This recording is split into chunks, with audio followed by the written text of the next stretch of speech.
Movie endings are everything. A good one stays with you. A bad one makes you feel robbed.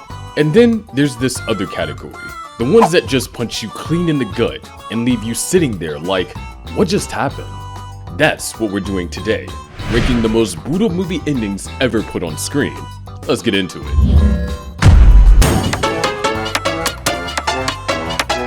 Day of the Dead. George Romero made a career out of making zombies mean something, and Day of the Dead is probably the most brutal of his lineup. The ending isn't brutal for the heroes, they actually survive. It's brutal for Captain Rhodes and his soldiers, and man do they have it coming. These guys spend the whole movie being absolute nightmares to the civilian scientists. Cruel, unhinged, just genuinely awful people. And then the zombies get them inside a bunker and just tear them apart piece by piece. Rhodes gets ripped apart completely. The thing is, it almost feels deserved, and that's what makes it so uncomfortable to watch. You're sitting there kind of cheering for the flesh eaters, and then you realize what you're doing. Classic Romero, made you feel things you didn't sign up for.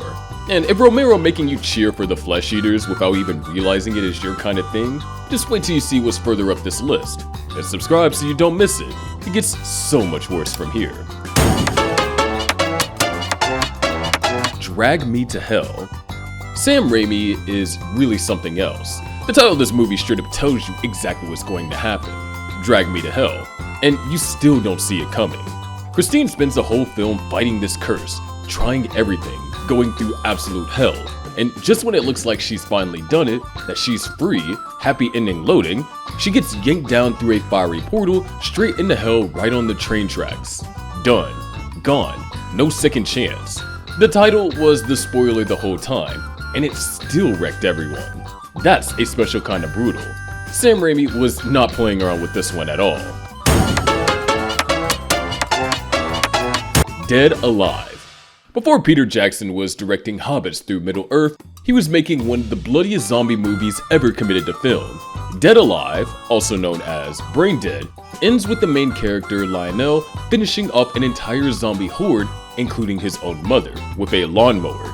Strapped to his chest, just absolutely leveling everything in the room. The amount of blood in this finale is genuinely unreal. Heads rolling, limbs flying, total carnage. The wild thing is that it's also darkly funny at the same time. That's the balance of the whole movie. Horrifying and hilarious. And somehow, the ending nails both. Peter Jackson made this before going on to direct Lord of the Rings. What a journey. Scarface. Say hello to my little friend! The most iconic last stands in movie history. Tony Montana, completely surrounded, absolutely unhinged, and he still grabs his M16 with the grenade launcher attached and goes to war with an entire hit squad alone in his own mansion. The finale of Scarface goes on for a long time and it never loses steam. Tony just keeps going, taking hit after hit, refusing to go down. And then he finally does, shot from behind and falls into the fountain below. Bloody, loud, completely chaotic, and honestly, that's the only way a character like Tony Montana could ever go out. The movie earns that ending. You're not sad exactly, it's more like, yeah, not tracked. That was always where this road was going. The Substance. This one is fresh, and it went places nobody was ready for. The Substance is already a wild ride from the start.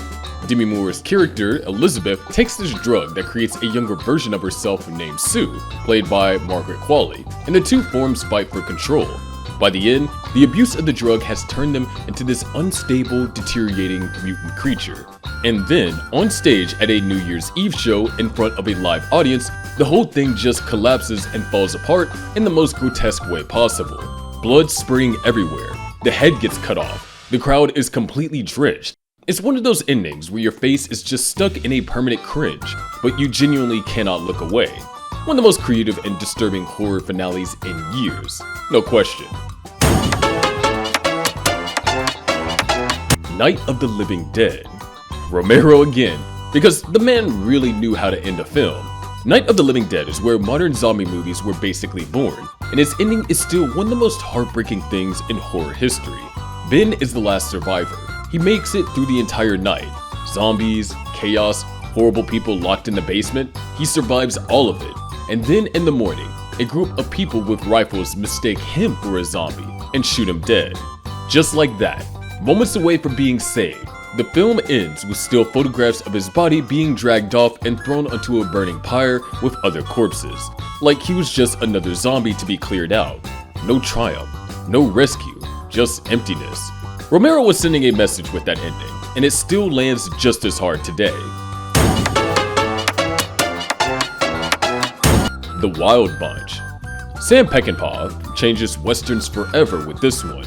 The Wild Bunch follows a group of outlaws whose time is clearly running out, and the finale is basically one long brutal confrontation of that. They walk into a battle with an entire army of Mexican soldiers, and they all know exactly how it's going to end. The slow buildup before the shooting starts is incredibly tense, and then once it begins, it's complete chaos. Most of the main characters are dead by the time the smoke clears. There's no heroic exit, no last minute escape, just the end of an era playing out in real time. And it's raw and honest and completely relentless. Peckinpah made sure you felt every single second of it. Old Boy. Nothing on this list hits quite like Old Boy. Park Chan-wook built this entire story around a man named Dae-soo, who's in prison for 15 years for no reason he can understand, and then just let go. He spends the film hunting for the man who did it, Lee Woo-jin, and right when it seems like he's about to get his revenge, Lee drops the truth on him. The woman Dae-soo has fallen in love with is actually his own daughter, and Dae-soo cuts out his own tongue. And then Lee ends his own life. It just keeps going, layer after layer of devastating. This ending has been talked about for over 20 years, and every single time someone watches it for the first time, the reaction is the same. Complete silence, and there's nothing like it. 7. What's in the box? You already know. David Fincher built the entire third act of 7 around one box and one question, and the answer destroyed Mills completely. John Doe, already captured, already in custody, still wins. He kills Mills' pregnant wife, out of envy, and then he walks Mills right into becoming Wrath, completing his whole twisted plan. Mills shoots him. Somerset can't stop it. John Doe accomplished everything he wanted, and the detectives were completely helpless. 30 years later, this ending still makes people furious. Not at Fincher, at John Doe. That's the mark of a truly brutal ending. The villain wins, and there's absolutely nothing you could do about it.